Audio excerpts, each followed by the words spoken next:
Zimbabwe. Zimbabwe Reserve Bank to issue $30 million more in gold coins. On July 25th, 2022, the Reserve Bank of Zimbabwe issued 10,000 gold coins worth $15 million. Each 1-ounce gold coin cost $1,884.80, which was out of the reach of the average Zimbabwean. Given Zimbabweans' fondness for gold, the Reserve Bank will mint $30 million in smaller denominations by mid-November, as reported by Newsday. The coins will be 1/10 of an ounce, 1/4 of an ounce, and 1/2 of an ounce, as stated in Newsday. The gold coins released by the Reserve Bank in July are believed to have stabilized Zimbabwe's exchange market by removing almost $10 billion from the market that would have chased foreign currencies. According to Newsday, President Mnangagwa's administration believes the removed $10 billion is equivalent to $100 billion in purchasing power. Guinea-Bissau. Men in military uniforms invade Bissau Guinean news station. On Monday night, October 10, 2022, armed men in military uniforms invaded the Radio Galáxia de Pindjiquiti broadcasting station and abducted journalists and reporters.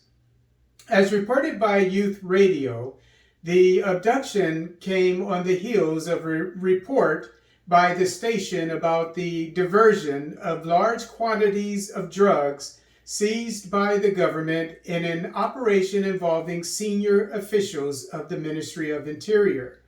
According to Youth Radio, relatives of one of the captives claim several agents in military uniform arrived at their house in a double-cabin vehicle, forced their way inside the house, and searched for the journalist. His whereabouts are still unknown.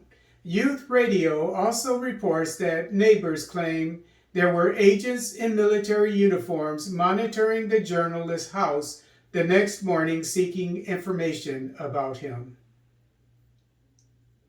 Mali. Some Ivorian soldiers in Mali are from Liberia and Sierra Leone. Of the 49 Ivorian soldiers detained by Malian security forces at the airport in Bamako on July 10th, 46 remain in custody. 3 females were released in early September. During his address to the United Nations General Assembly on September 20th, 2022, Ivorian President Alassane Ouattara said, quote, 46 Ivorian soldiers deployed within MINUSMA have been unjustly detained there since 10 July 2022, as paraphrased by the UN.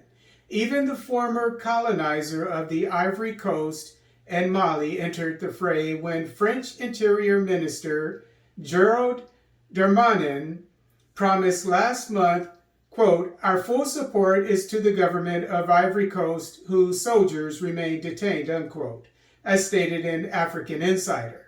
According to the BBC, quote, the National Security Council denounced the, quote, unacceptable blackmail, unquote, of the Malian transitional authorities for demanding the extradition of certain Malian personalities in exile in Ivory Coast in exchange for the release of the Ivorian soldiers, unquote.